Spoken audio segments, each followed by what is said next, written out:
Cluck and Cover on the Chicken Dinner Network. This is a weekly show. Joe Ostrowski, Ryan Horvat with you. Follow Horvy on X at Ryan Horvat. There he is on all the social medias. You know where to find all the Chicken Dinner stuff. If not, we will let you know in just a few minutes. Horvy, we are now a matter of days away. I know you have a ton of props already loaded, ready to roll, and ready to talk about. You were ahead of the market. I want to give you credit on this in just a minute, but a few days out, where are you at overall? How much work do you think is done? Do you think you're halfway through, the majority of the work done, or you think you're going to keep on adding before we get to Sunday afternoon? I'll probably add a couple more. It's changed a little bit where, like most people, I would bet a bunch of the overs that I liked early, which I did on a couple. And then I would bet my unders a little bit later. But some of the unders that I've played have already been hit as far as first reception, over and under on the yardage, stuff like that. Some of these longest reception markets have been hit as well. So I'll probably add a couple, but I don't know, man. I got 15 actually prop bets right now. Yes. So I haven't bet the side or the total.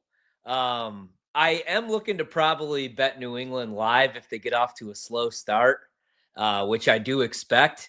So I'll probably look to bet them if I get a good number on them. You know, originally I really like Seattle just as far as the matchup, but I don't know that I want to lay 4.5 with Sam Darnold, especially going against this Patriots defense, who's top 5, top 10 against the run, and they're getting healthier up front.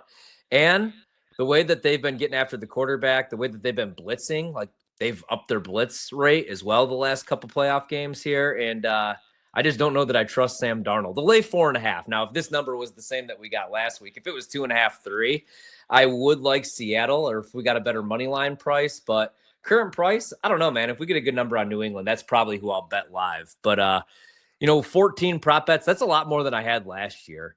Last year, though, well, how the hell do you have 15 total in? Since I heard you East Coasters are soft. You don't know what the hell happens when it gets a little frigid temperatures. You get a little bit of snow there. I thought you guys would be able to handle it. Yeah, your kid has been out of school for over a week now. This is ridiculous. It's actually helped, to be honest with you, man. Because I mean, we've been snowed in, so it's just so much different. Are you asking him his opinion and going against him, or what? How's it helped? He's such a little dick right now where what he does, and he's really getting into sports like we talked about a couple episodes ago. But his new thing is every once in a while we'll be on the same side. But he likes to go against pretty much anything that I bet, anybody that I'm cheering for.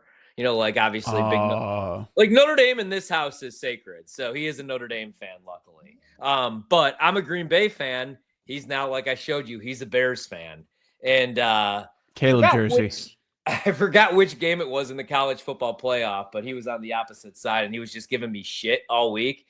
And then the following week, I was getting crushed in college basketball, like I have been all season long. And he's like, "See, you should have listened to me, Daddy. You should have listened to me." But, God. I know. So he wants to bet heads. He wants to bet the coin toss. He wants to go heads for the second consecutive year. But no, what I've been doing is we've been snowed in. So I have to walk to the gym, which it's about a mile away. That's been painful. And I've been locked in my bedroom. So I did make the drive to MGM National Harbor, which was a bad decision. It's usually about a 35 to 40-minute drive for me from Maryland out to there. It took me 2.5 hours to get home. My wife thought I was like leaving the family or that I was up to no good. She thought that I was playing poker. So I had to screenshot that I was on the road in a snowstorm, just trying to get some Super Bowl MVP bets in and just to get some Kenneth Walker. I really wanted to bet the receiving yards. And for whatever reason, couldn't get into my account at MGM. I can only get into FanDuel and Caesar. So I made the drive, which I thought would be 40 minutes, took about 2.5 hours. But yeah, somehow still found a way to get 14 prop bets in so far. That's your old stomping grounds. And every time you would do those Monday shows, I'm like, oh, dude, that sucks. Not only are you on during Monday Night Football, then you've got to travel and you got to go to this place and you got to deal with people trying to talk to you while you're doing a show. And it just seems like a massive pain in the ass. You're trying to get your bets in, and then you got to go up to the counter. I think you couldn't do it on the app. I don't know. Like, did you feel some nostalgia? Were you thinking about the old days when you walk in there? Yeah, I was a little bit because my move would be we would go for Monday Night Football, and if I had a good Monday night and won some money, I would always go up. I love the poker room. Mhm. I could spend 7.5 to 8 hours there, unfortunately, and sometimes I would, and I would always know it was bad if I'd have to walk away from the table because my wife, I would get a text message at like 4:30, like, "Where are you?" 4:30. Yeah, of course your wife is texting you at 4:30 when she wakes up and sees you're not in bed. I Well, understand especially that. because she had to be at work early, so I had to take my son to school. So she's like, God, "Where the hell is this guy?" she's dealing with a child, So the another other part child. would be if I was going to sit there and play, I would drink as well, and so then I would have to Uber home. So then I would have to go back the next day, Uber back to pick up my car. She's really God, happy that I'm not doing the Monday it's nights. what a I'm pretty disaster. happy too. But it is still a hell of a casino, hell of a sports book, and I've had some issues betting Super Bowl props, man, at a lot of these books. So I had to make the trip. It was nostalgic though going in there. The worst part would be you're doing a broadcast during Monday Night Football. You have money on the game. You're trying to just enjoy the game with the rest of the country. And it was almost like when you would do a broadcast when you were in college, if you called like a high school sports, an IHSA football or baseball game, and you would have people like coming up to you. Oh, do you know what this is? We would have people like during the broadcast trying to like talk to us. They wouldn't want to come on air and like be part of the show, but they would just be like, "Who are you guys with? Is this a podcast?" Because we wouldn't have any fucking signage or When anything, of you're on course, the air, when when we're you're on on the the air. I know. See, And we mine didn't have a was producer or anybody to like help out. So they would just be like, right, swearing up a storm. of Um, course. yeah, it was a mess. I don't miss it at all. Yeah. And people always talk about for me on those remotes, those live remotes, it was I met Mike North once. He knows Yeah. me. And is Dan Bernstein an asshole in person? Like, actually, he's not. But yeah, those were the two questions. 670 The Score listeners, they know exactly what I'm talking about. All right, you can follow the show's YouTube page. We're here once a week. I don't know what's going to happen next week because guess what? Day after we do chicken dinner, next Tuesday, I'm going to Mexico. Nice. So I think Sam's going to step in and do Cluck and Cover, but I might be nominating him that without talking to him. YouTube, make sure you're following the account at betchickendinner, at betchickendinner. Give us the thumbs up. It helps with the algo. Jump in the comments as well with what we're talking about. At Ryan Horvat, I mentioned that. And you can get some merch. Go to our Beacons page, beacons.ai/chicken dinner. Has a link to everything, the podcast, merch, social media. It's all right there. Okay, before we dive into your 15 picks, you're going to give out all of them. And most of them are player props, Seattle and New England, which I'm glad because we've ended up talking a lot about Patriots, myself and Sam. So I'm glad you've got some Seahawks angles. I want to discuss those. But I do want to give you some credit because on last week's show, that was the first real spot where you kind of stuck your neck out and said, I'm backing Henderson, I'm fading Stevenson. Since that point, over the last week, almost all sports betting content that I've taken in, whether reading, listening via podcast, whatever it is, videos, seen it all. In the last week, it has been almost all of that. And you were the first person that I heard step up and say, you know what? Don't worry about those 6 snaps or whatever it was, 4 snaps last week. Henderson is the play. There's value in him right now. Let's go against Stevenson. I don't know if it's going to hit. I don't know if it's going to make the people money, but you were the first one that was stepping out, and everybody since has been doing it. So, you proved you're not pulling an Eli Hershkovich here. You're not waiting for the Stuckey action bets, and then you're just going to tail those and give them out as you wrote. No, maybe I should start doing that, especially in college basketball. I don't know how everybody else has been doing this season, but I've been getting absolutely crushed. No, here I thought this was a good angle, man, because Stevenson, what did he have? 25 carries in that last game, but it was a weather game, and it just made a ton of sense. Now, though, you're going against the Seahawks run defense, which is top 5. And now the one that scares me a little bit, man. So I like the Stevenson angle. I went under on the rush yards. I think the value there has kind of been sucked away, though, because it was like 56.5, 55.5 to rush yards. down to the low 40s, 48.5, 49.5. I still do like the under on the rush attempts, which last week when we gave it out was 15.5. It was juice minus 125. Now you could get 14.5 minus 110. I think it's more 11 to 14 carries in this game. The Seahawks, Stevenson's been really good when he's won against stacked boxes, loaded boxes. He's averaged 6.9 yards per carry. But when he's going against, these 5-man, 6-man boxes, he's only averaging 3.1 yards per carry. And also, like I said, it was a weather game. And with a full week to prep, I think you have to find a way to get Henderson involved. That's the one that scares me a little bit. He only had 3 carries in the AFC Championship game. That was his lowest total since week 7. If you go back his last 6 quarters of play here in the playoffs, he's only had 7 carries. And a lot of it has to do with how bad he's been in pass protection. I just don't think that they trust him right now. So that's why we've seen so much Stevenson. But with a full week to prep, especially if those runs are inefficient, they're only going for 2-3 yards. I think you got to get creative here, man. And maybe we see the rookie a little bit more because he is the home run hitter. So I still like that one. I like the rush attempts now a little bit more than I like the rushing yards for Stevenson. So, yeah, I do like that angle, and I still like Henderson over 17.5 rush yards, even against a really good run defense. Okay, so the two here, we're going to circle back to the New England props. But the two we want to give out right now on the New England side of your 14, Stevenson under rush attempts, Henderson over rushing yards, correct? Yeah, those two. Okay. Yeah. All right, let's hit the Seattle side.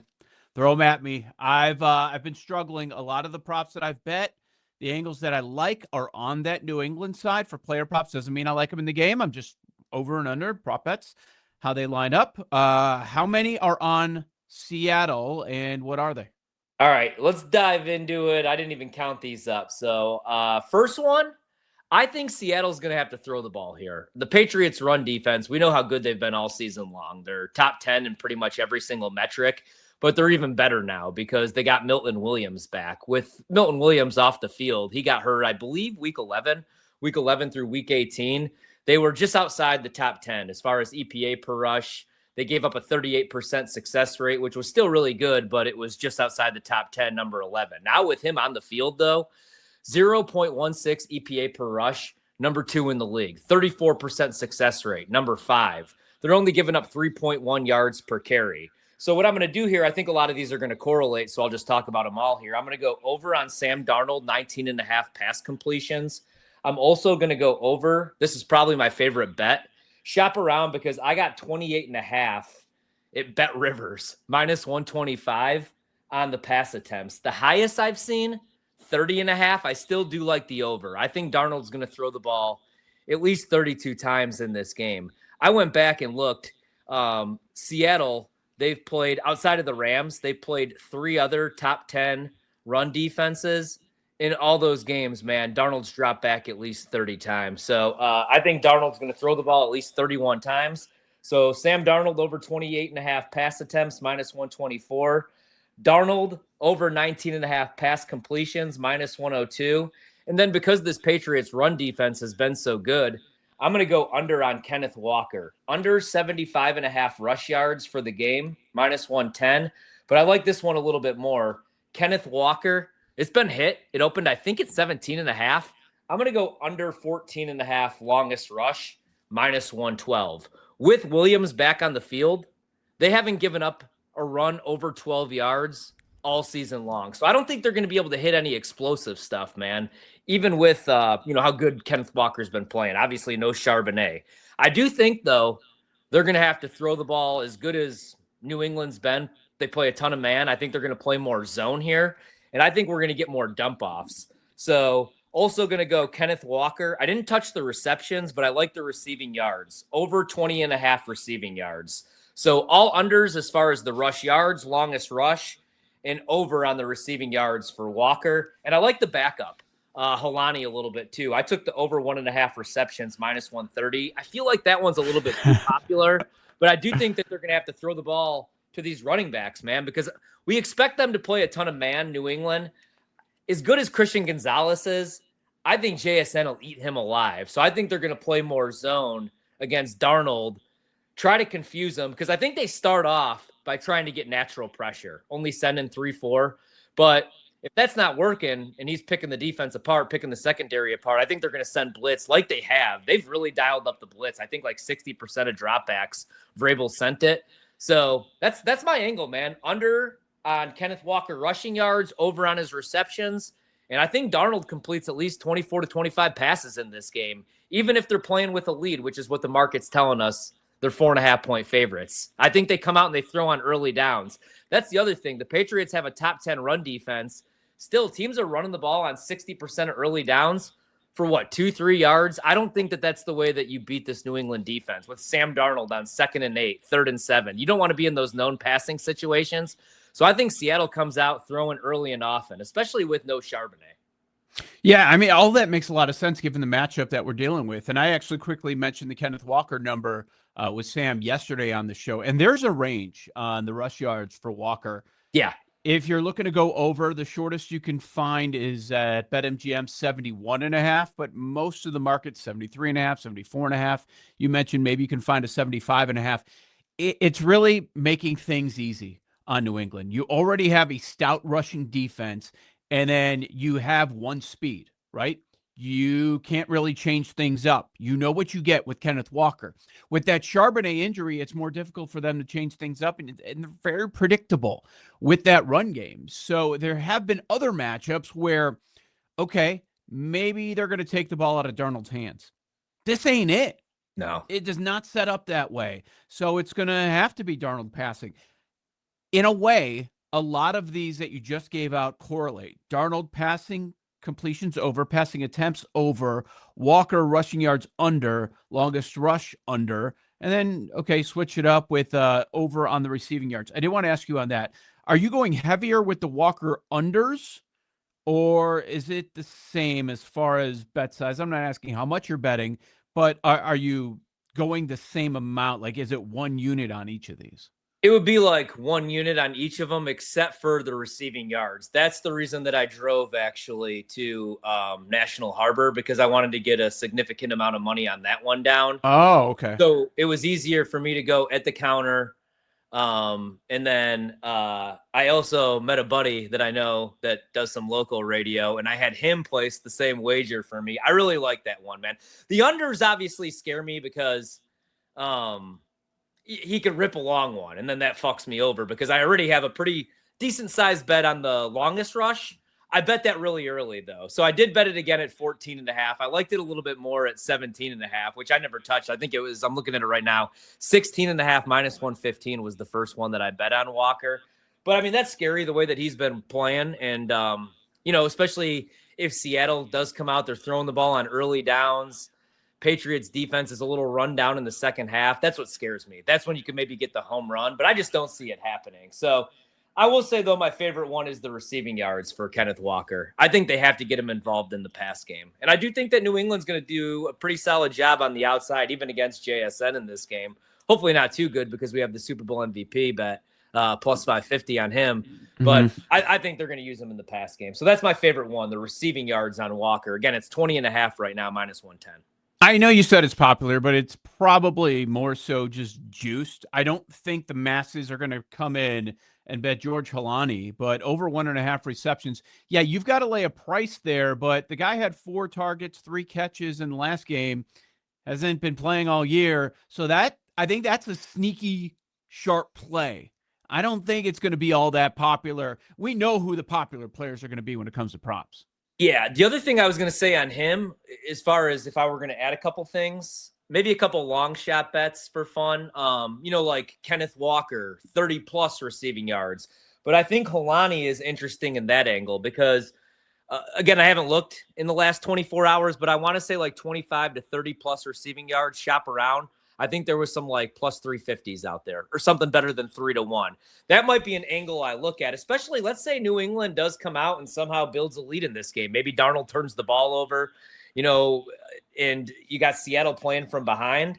I think there's an opportunity where him and Kenneth Walker could both catch 4 to 5 passes in this game. So I do like both backs, but I like Halani a lot, especially that's just 2 grabs, man. I mean, I know it's minus 134, minus 135, wherever we're at now, but I think that's very doable for him.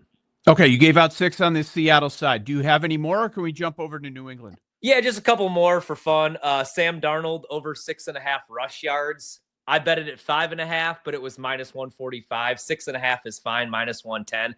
I think there's going to be a scramble opportunity or two. You worry, obviously, if Seattle wins the game, maybe he takes a knee and screws us, but I don't think that's going to be the case. Not a huge bet. Yeah. And then I play this every week. AJ Barner, just to have a rush yard over a half rush yard, plus 116 is the best price I'm seeing. That's their Wildcat package. They're not going to have Darnold under center to pick up that 1 yard. It did come home last week, I want to say, plus 125. I like him again. And I also like on him, AJ Barner, under 12.5 on the longest reception, minus 110. This was 14.5. I didn't get to it in time. I don't think he's going to hit an explosive play in this game. So under on the longest reception for AJ Barner, over on a half rush yard. I do think he gets that Wildcat snap. Okay, very good. Nice angle there. And like there are other props where if you think that's going to happen, you can play that. Like you think that Wildcat would be at the 1 touchdown, maybe a Barner touchdown. Yeah, I don't know what that's sitting at, but we'll get that to you. So 8 on the Seattle side. That means we've got 6 player props on the New England side. Get to that in a moment. Give Quick Picks a try on splashsports.com and the Splash Sports app. Cluck and Cover is powered by Splash Sports, so check them out. Use the promo code DINNER. New users will receive a $50 deposit match. If it's your first Quick Pick slip, you'll get a 100% profit boost. Promo code DINNER, splashsports.com and the Splash Sports app. All right, we already hit on one that we've talked about in the past. We went over it. Stevenson under 14.5 rush attempts, or whatever the best number you can get. And Henderson over. Talked about that ad nauseum. I feel like a lot of people have. That leaves 4 more Patriots player props and 1 other game prop. What are the New England player props you have? All right, so Drake May's rush yards opened at 39.5, and I bet the under. This is the one that scares me the most because as good as Seattle's run defense has been, the one area where you could attack them is not so much design quarterback runs, but the scrambles, and that's where Drake May has been so efficient. So this one scares me, but I did bet the under on his rush yards, 39.5. And I Let's like go. the under on his rush attempts as well, man. I think they're going to keep him in the pocket. Other than that, I took Drake May. I bet Drake May to throw a pick at minus 134. I know that's all the way up to minus 150. Maybe you want to throw that in like a parlay piece, or maybe you just want to bet it at minus 150. Young quarterback, making a start against a really good secondary. Hopefully that pick, or maybe 2, goes to our guy Devin Witherspoon, 250-1 to win Super Bowl MVP. So I did take and bet Drake May to throw a pick minus 134. I bet that at Bet Rivers as well. Isn't that your former people over there at Bet Rivers that I'm getting? Oh yeah, I love them. Yeah, great. All I got to do is just make. They hate me. They hate me over there. At least they did once upon a time when they contacted Mitch and tried to get me in big trouble. I hope they hate me at the end of the weekend. Stephon Diggs. So this market I really liked. It was first reception over and under on the yardage. His opened up at like 14.5, which I didn't really understand. That's long gone. It's down to 8.5, but I still like the under on Stephon Diggs' longest reception, 17.5. He's not the vertical threat in this offense, man. If anybody does beat the Seattle defense over the top, it's going to be Kayshon Boutte. I would rather play his over on the longest reception, his anytime touchdown. I'll go under on Diggs here. And then, yeah, I think that's pretty much it, actually, as far as those. And then I had the game prop, the first one that I bet. It was plus money. Now it's like minus 135, I think was the last number that I saw on it. I like first drive for New England to result in a punt. And again, it was plus 110 because you have the field goal opportunity, you have touchdown. I went with a punt. I think they're going to get off to a slow start in this game, which is why I haven't bet the side. Again, I don't want to lay 4.5 right now with Seattle. I might want to get involved with New England, especially if we get anything over 7.5. If they get off to a real rocky start and it's 14-0, try to get double digits. But I'd rather live bet New England because I don't love the matchup for them. What was the vig on that one? Which one? The first drive is a punt for New England. So it was plus 110. I looked again last night, and it was minus 135. And, well, that moved. What is it at now? I don't know. I didn't know if you had it up. Yeah, no, I was just curious if you were laying a price there. I mean, now you would have to. Yeah, now you'd have to. I'm gonna try to pull it up really quick, which I know is always great for the Well, pod to see where we're at. while you But do that, let me talk about May a little bit, because this one actually popped up when you started talking about May rush yards. In the back of my mind, I was like, oh no, he's going to go over just like everybody else. No, not the case. So I'm glad you are on the under on that one. That thing opened at 29.5. And now look at where we're at. And I still think the public's going to come in and take the over, because in their mind, they're going to say it's going to be May rush yards. Look at what's happened. And there are a few different angles. First off, I don't know exactly what yours is. Maybe you can expand on that. But not only are you getting a bad number after it opens at 29.5, there's that angle. Then it's the angle of the matchup. Like Jeff Schwartz was looking at a lot of film, and he's like, they don't let quarterbacks run. They've got a linebacker spying the entire time. So none of these quarterbacks are getting many rushing yards. So that's why that's his favorite prop. And then also there's the injury that I guess is an injury. And I think we're kind of learning as they're being quieter and quieter about it. Like, okay, this is something to pay attention to. So are you going to risk it? Some people thinking right now, well, Joe, it's the Super Bowl. It doesn't matter. They've got all the time in the world to heal after this game.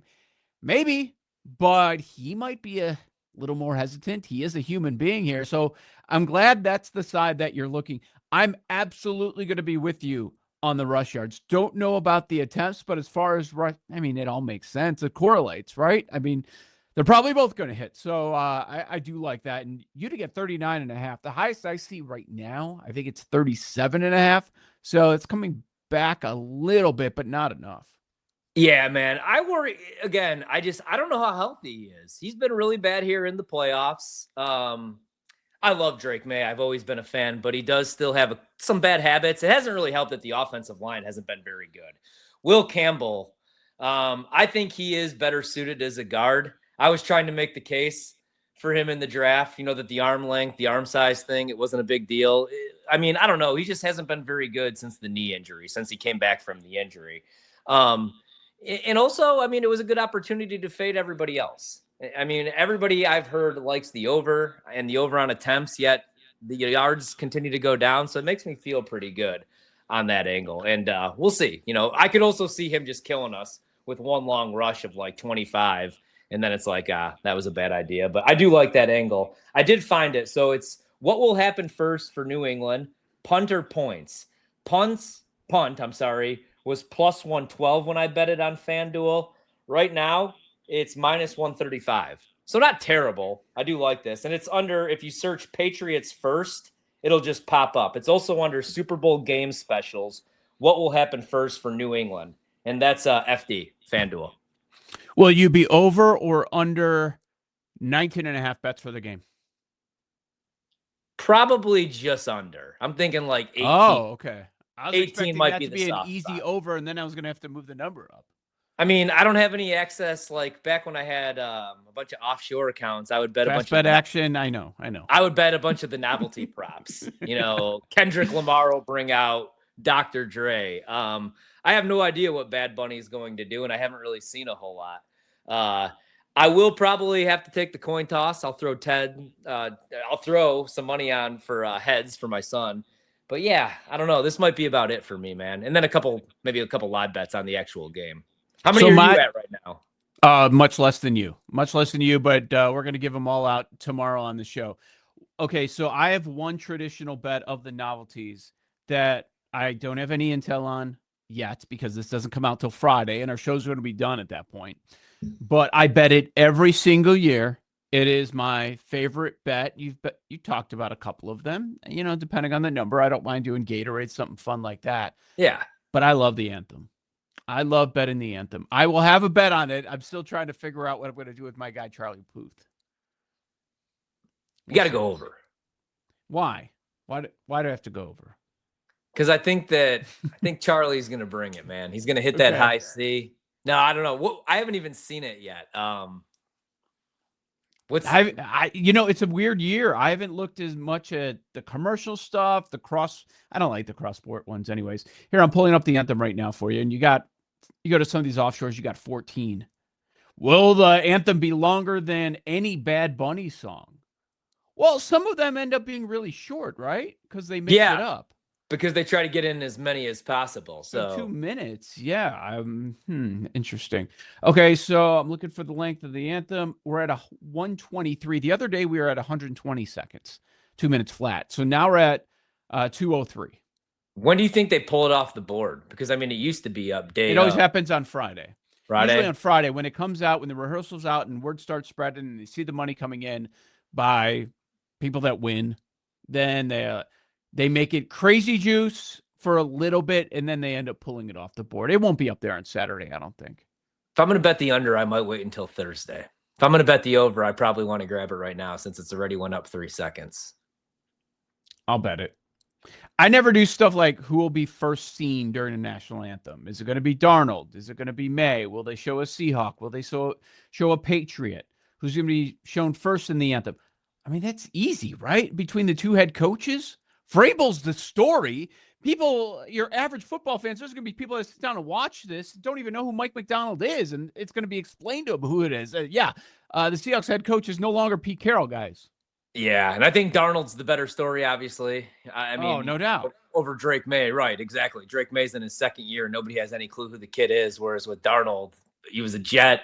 He's bounced around. You get the full redemption story now because he's going against New England. They had him seeing ghosts. Definitely Darnold, definitely Vrabel. One that I usually, so as far as the novelty, I'll do the Gatorade. I'll do the anthem. I used to do a couple things here and there with the halftime.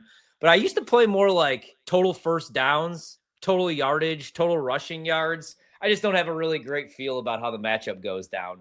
That's what made last year's Super Bowl so fun, is I had all the futures on Philadelphia, and I didn't hedge any of them. So I just loved the Eagles. I took Jalen's Super Bowl MVP and then a couple props. But either way, I was going to make some money. I felt really good about Philadelphia, whereas this year I don't feel as good, but we'll see. I do like these props quite a bit. All right, very good. I mean, we covered it all. You gave us 15 different bets on Super Bowl 60. Love it. I feel like you were ahead of the curve on all this Henderson noise that we're seeing. And I think if you guys wait, that this number is going to get higher and higher. It was 16.5. Now we're already at 17.5. So if you agree with Horvy and that angle, and I agree with him as well, so does Sam, that's going to keep jumping. On Sunday, that might be 20.5, something like that. That's what ends up happening with these Super Bowl props. All right. One other thing that I did want to discuss with you, Horvy, before we wrap Cluck and cover is Giannis. Because in another life, before you went to the BetQL network, which became the BetMGM network before we all got fired, almost. You were doing Milwaukee sports on a daily basis.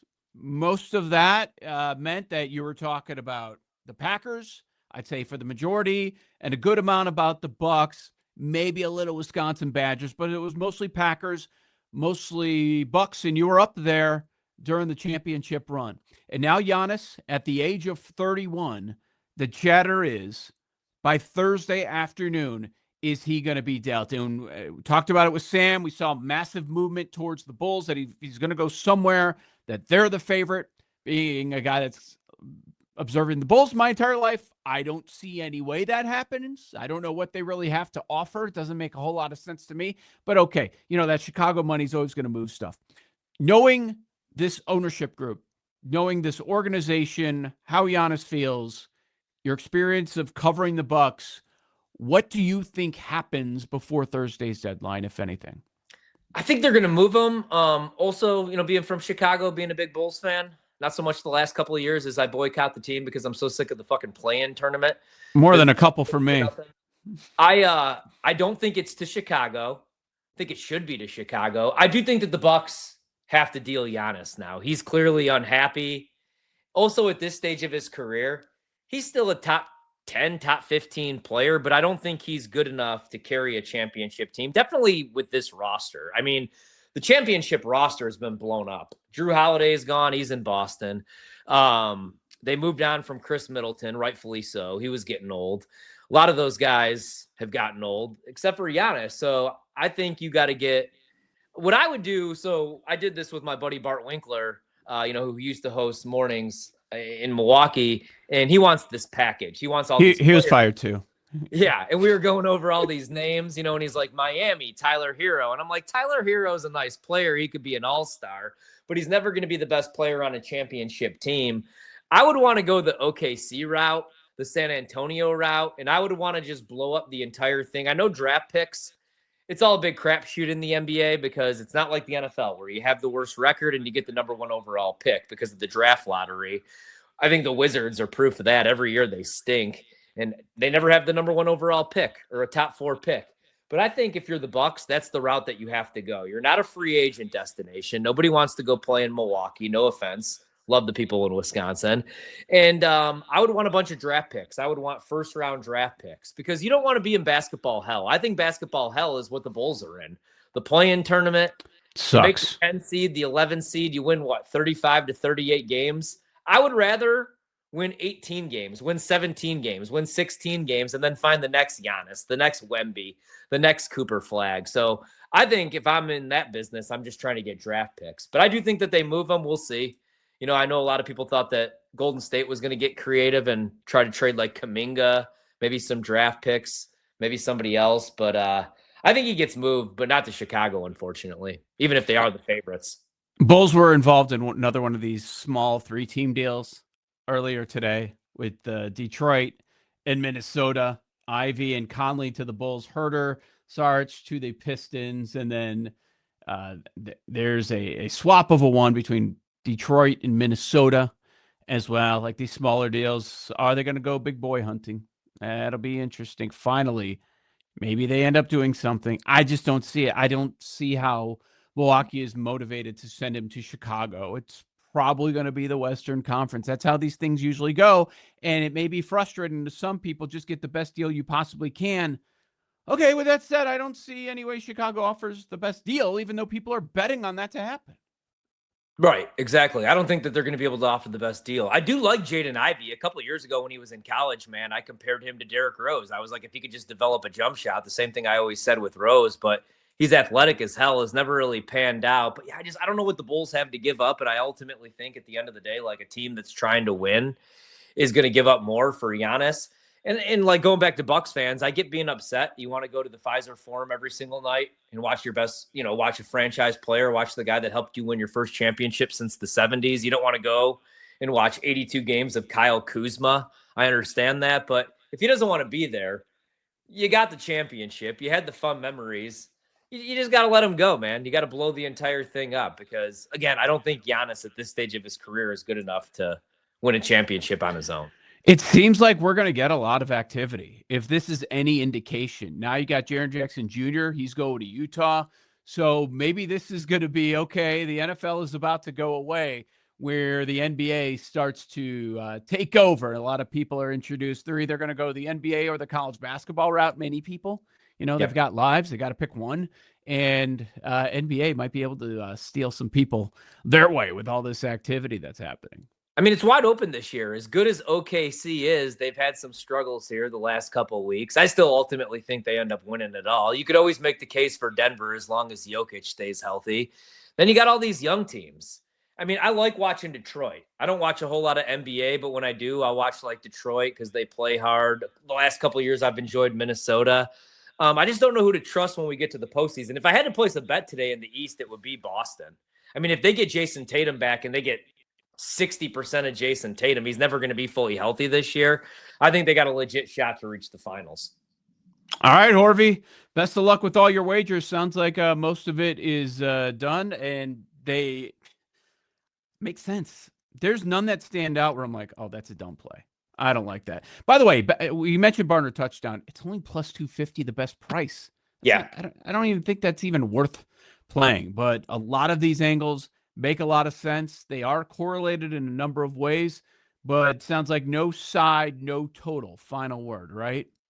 Yeah, no side, no total. Maybe if anything, and I get a good number on New England, I'll live bet them. I don't think we're going to get a good number on Seattle. I think Seattle wins the game. I mean, if I were to pick the game, I would say Seattle wins. If I had to lean as far as the total, under, but we continue to go down. So, yeah, I'm just going to be cheering on these props, especially Obviously, the Henderson and Stevenson looks, but I really like these Kenneth Walker under on the rush yards, especially the longest rush, even at 14.5. And I love the over on those receiving yards. I think they're going to have to get him involved again in the pass game. All right, beautiful. Next time we talk, a lot of college hoops, NBA, and of course, taking a look at some MLB futures. It's going to be a fun season. But that's it for the football season. Thank you, Horvy. Talk next time on Cluck and Cover.